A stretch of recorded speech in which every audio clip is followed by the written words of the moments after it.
જેના જેના હૃદયમાં કથા બેસી છે અને હજારો વર્ષ વ્યતીત થઈ ગયા છતાં આજે એમનું ચિંતન આપણા સર્વના મનને પાવન કરનાર. આ ભાગવતની કથા એવી દિવ્ય કથા છે ને કે આ એક કથા માટે ચાર ચાર ભગવાનના અવતાર, આ એક કથાને પ્રગટ કરવા માટે. સર્વપ્રથમ વ્યાસાવતાર વ્યાસજી, જેના દ્વારા ભાગવત લખાયું. નારદજીનો અવતાર થયો કે જેમણે વ્યાસજીને પ્રેરણા આપી. સુખદેવજી રૂપે ભગવાને અવતાર લેવો પડ્યો કે જેમણે કથા ગાઈ. મહાપ્રભુજી રૂપે અવતાર લેવો પડ્યો જેમણે ભાગવતને સમજાય. મહાપ્રભુજીએ સુબોધનીથી લખી અને 7 પ્રકારે ભાગવતજીને આપણને સમજાય.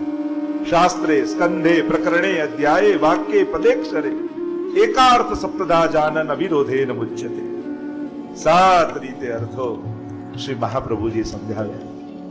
જ્યાં જ્યાં ભાગવતજીના પારાયણ મહાપ્રભુજીએ કર્યા એ સ્થાનો આજે પણ બેઠકજી રૂપે પ્રસિદ્ધ છે. મહાપ્રભુજીના બેઠક 84 બેઠકજીઓ આખા ભારતમાં. ત્યાં જ્યાં મહાપ્રભુજી 7 દિવસ ભાગવતજીના પારાયણ કર્યા આજે પણ ત્યાં મહાપ્રભુજી વિરાજે છે. એવો પ્રગટતાનો ભાવ આપણે અનુભવ છેક ઉત્તરથી લઈને દક્ષિણ, પૂર્વથી લઈને દ્વારિકાથી લઈ અને છેક ગંગા સાગર સુધી જાણે આખા ભાગવતને, આખા ભારતને ભાગવતના રંગે કોઈ રંગ્યું હોય તો શ્રી વલ્લભાચાર્ય મહાપ્રભુ ચતુષ્પ્રમાણ રૂપે ભાગવત પ્રમાણ ગ્રંથ રૂપે સ્વીકૃત કરાવ્યું. એવી દિવ્ય કૃપા પ્રભુએ વલ્લભ રૂપે, વલ્લભાચાર્ય રૂપે પ્રગટ થઈ. 4 અવતાર આ ભાગવત ગ્રંથને સમજાવવા અને પ્રગટ કરવા માટે. બીજો ક એ કથાનો છે. ત્રીજો ક એ કળાનો છે. સેવ્યમાનમ કલાનિધિ. અમારા ઠાકોરજી તો 16 કળાઓના નિપુણ છે, કલાનિધિ છે. કૃષ્ણ માર્ગમાં તો યોગેશ્વર નહીં, પ્રભુ તો કિસ્સા રાશેશ્વર. સર્વ કળાઓના નિપુણ એવા પ્રભુની ભક્તિ થાય છે.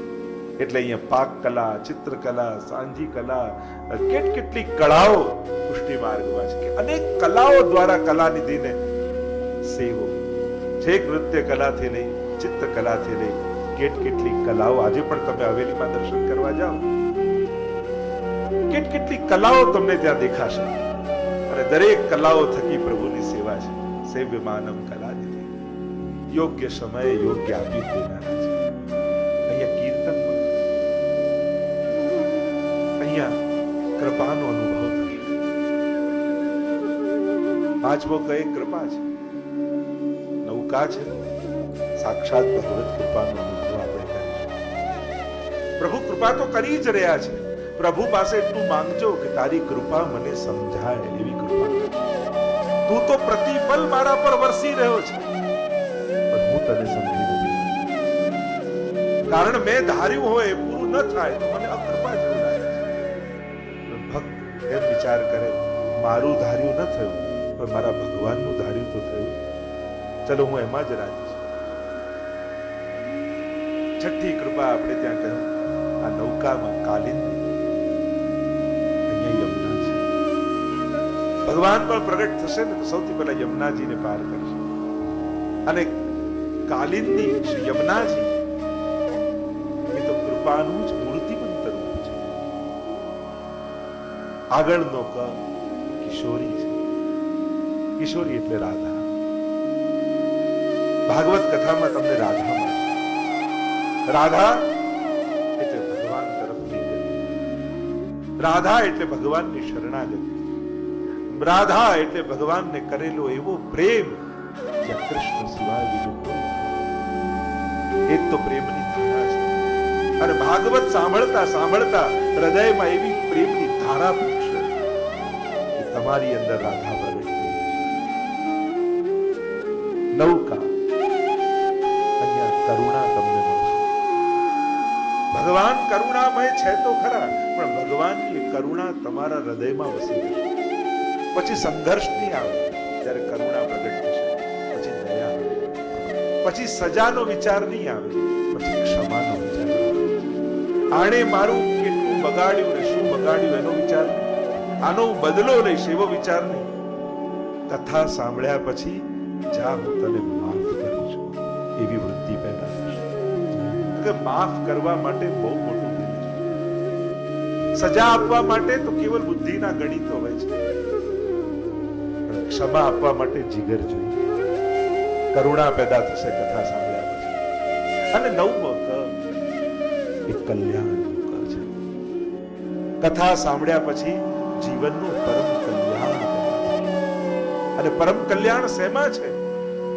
ભાગવતે કહ્યું ભગવાનની પ્રાપ્તિમાં મનુષ્યનું પરમ કલ્યાણ. જો સફળતાઓના ઘણા બધા પહેલુઓ હોય છે. આ વ્યક્તિ આમાં સફળ, આ વ્યક્તિ આમાં સફળ, આ વ્યક્તિ ભણવામાં, કોઈ ધંધામાં, કોઈ વિચારમાં, કોઈ અનેક પ્રકારની સફળતા હોય છે. પણ સાર્થકતા, જો સફળ જીવન ઘણી બધી રીતે હોય છે. કોઈ વિજ્ઞાનમાં સફળ, કોઈ રમવામાં સફળ, કોઈ બિઝનેસમાં સફળ, કોઈ પરિવારમાં સફળ. સફળતા હોય જેમ આંખ જુએ તો આંખની સફળતા, પણ આંખ ભગવાનને જોઈ લે એ એની સાર્થકતા કહેવાય. કાન સાંભળે છે એની સફળતા કહેવાય, કાન સંભળાય છે. ભગવાનની કથા સાંભળીને તો આ કાન સાર્થક થયું. સાંભળવું સાર્થક થયું. ચાલીને દોડીને ગમે ત્યાં તમે જઈ શકો એ પગની સફળતા. કે ઊંચા ઊંચા પર્વતો તમે ચડી જાઓ એ સફળતા. પણ ચાલીને મંદિરે ગયા એ પગની સાર્થકતા. એમ જીવન સફળ અનેક રીતે થઈ શકે, પણ આ જ જીવનમાં ભગવાન મેળવી લીધા એ જીવનની સાર્થકતા.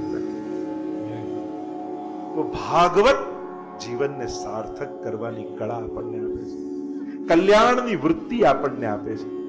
એટલે આ નૌકાનો નવમો, આ નૌકા જશે ક્યાં? કારણ કે નૌકા ઊભી રહેવા માટે નથી હોતી, એ પાર ઉતારવા માટે. એમાં જ નૌકાની સાર્થકતા હોય છે. નવમો ક એ કલ્યાણ છે. દરેકના જીવનનું પરમ કલ્યાણ શેમાં છે? ભગવાન તરફ